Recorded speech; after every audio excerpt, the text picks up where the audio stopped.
tenemos más para usted. El boom inmobiliario nos ha permitido descubrir que un gran número de peruanos no sabemos qué trámites hacer para inscribir una propiedad, y más aún si esta es herencia de nuestros padres. Ese desconocimiento es aprovechado de la mejor manera, por decirlo así, por los delincuentes.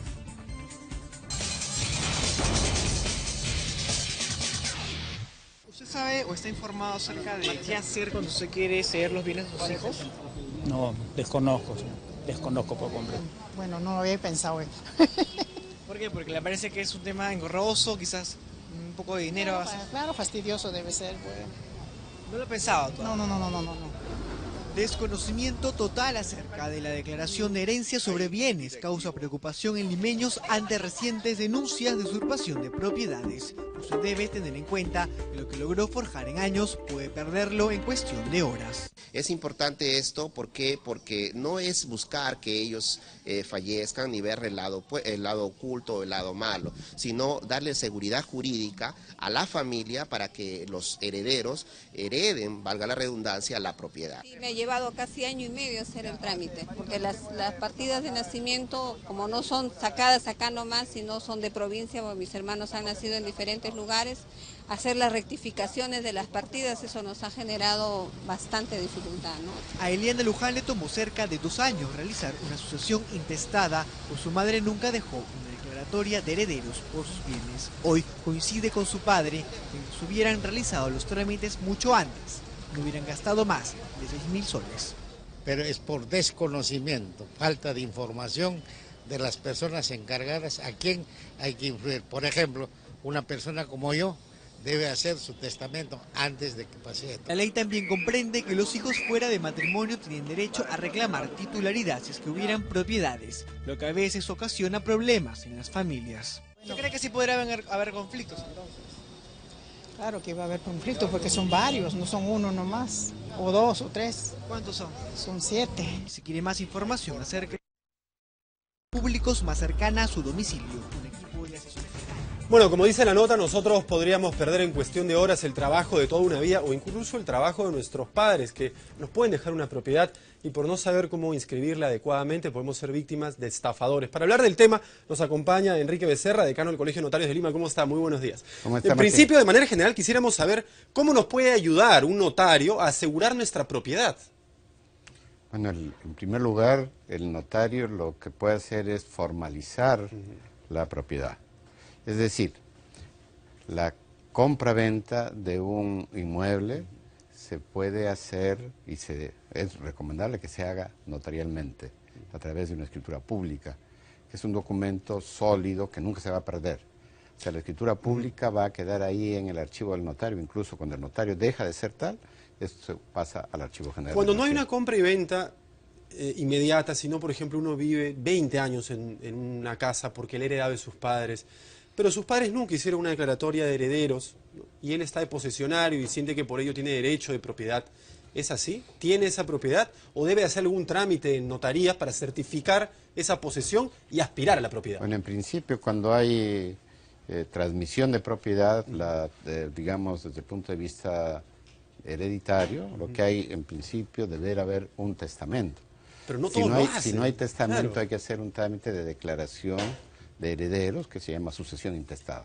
Eso se puede hacer ahora ante notario también, porque antes solamente se podía hacer judicialmente. Ahora este trámite de sucesión intestada se puede hacer ante notario. También hay lo que se llama título supletorio, prescripción adquisitiva, que son trámites que se hacen en sede notarial, ahora también, que antes solo judicial, que permiten regularizar la situación e inscribir la propiedad en registro público. Muchísimas personas le compran, por ejemplo, a una asociación de vivienda un lote. Un lote en el que pueden vivir muchos años y esta asociación de vivienda jamás le da el título de propiedad, simplemente un certificado de posesión. Por vivir una cantidad de años en un lugar, uno puede ir a notario a certificar esa posesión de años y poder tramitar, por tanto, una propiedad. Lo que se llama la prescripción adquisitiva o uso capión. Esto implica, sí, una posesión pacífica a título de propietario. ¿De cuánto tiempo? De 10 años. De 10 años. En principio, y de 5 años, ¿no? Esto solo en el caso de que la asociación propietaria de ese terreno no ponga ninguna objeción. Lógicamente, porque si no, podría entrar en un cuando- proceso cuando judicial. Cuando se plantea Sí. un trámite de esto, hay que emplazar al titular registral. O sea, quien figura como titular en el registro tiene que ser emplazado. Hay ¿Alguien que en hacer el- publicaciones para que la gente que se crea con derecho pueda también hacer valer su derecho. Alguien en este momento, como hemos visto varios casos en la semana, que vive en una casa por una cantidad de años que no la registró nunca, ¿no? Puede acudir a una notaría, a cualquiera, y pedir que certifiquen que vive tal cantidad de tiempo en ese lugar. ¿Es así el trámite?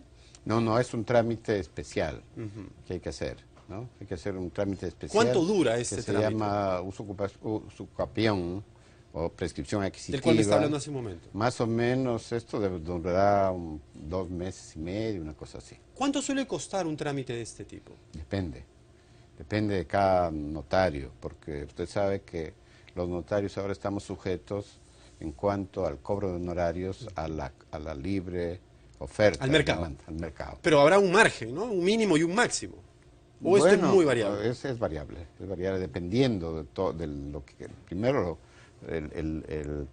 digamos, la propiedad que se va a hacer en materia de este trámite, y en segundo lugar también del acuerdo que haya con el propio notario, porque hay que ir y visitar, hay que ir a hacer una presencia física del notario para constatar si efectivamente hay una posesión pacífica, ¿no? Sucede muchas veces que cuando uno va a notaría a hacer un trámite, el notario pone un sello que dice: yo certifico, doy fe pública, que este documento que me han alcanzado, que tengo frente a mí, me lo ha dado el interesado, digamos, ¿no? O sea, certifico simplemente que este documento me ha sido alcanzado, yo lo he revisado y le pongo mi sello.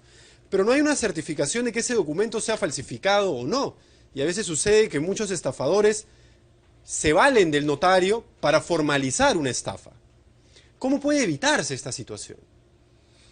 Bueno, el notario, cuando se hace un trámite ante él, pero a través de una escritura pública, puede, que ha sido inscrita en el registro, el notario, a pedido de las personas, y una vez que se ha demostrado que ha habido, por ejemplo, una suplantación de personas, o ha habido una falsificación de documentos, ¿cómo se demuestra eso?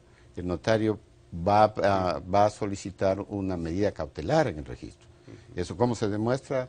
Si va la persona, por ejemplo, una persona va con su documento de identidad y hay lo que se llama una identificación biométrica.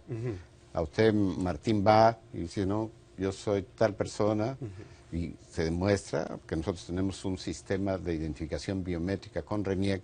Entonces se demuestra que efectivamente la persona que compareció, supuestamente haciéndose pasar por usted, no era la persona. Entonces ya el notario va a llegar a ese convencimiento de que efectivamente ha habido una suplantación. En ese caso, el notario puede solicitar una medida cautelar ante el registro público. Hemos visto, por ejemplo, esta semana el caso incluso de un hombre de 77 años que perdió su propiedad porque en un notario certificaron su defunción.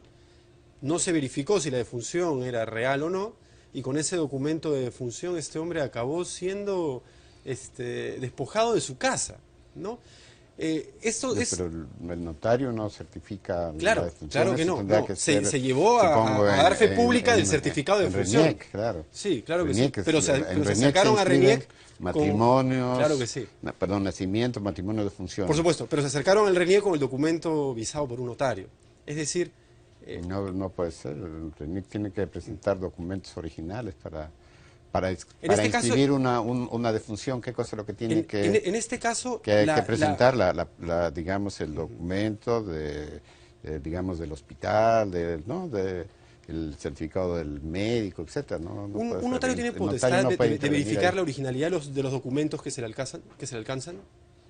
Sí, el notario puede, si le presenta unos documentos, puede hacer una certificación sobre eso.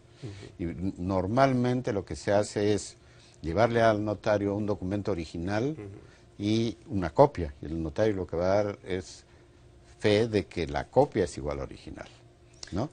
Ahora, tampoco se puede responsabilizar sobre si ese original es realmente un original, ¿no? 100%. Solo para terminar.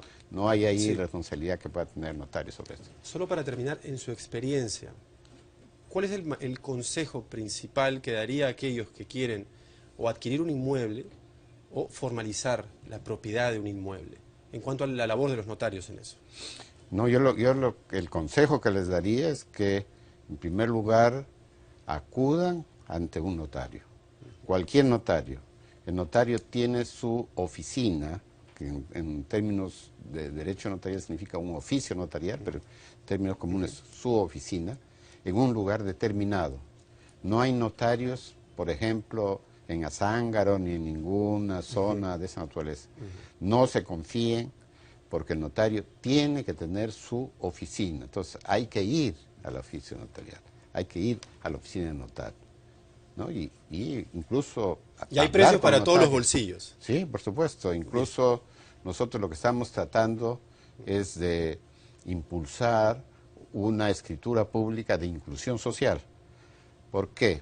¿Qué cosa es la escritura pública? La escritura pública ya es un documento perfecto, digamos así, que nunca se va a perder porque hay un principio que se llama matricidad.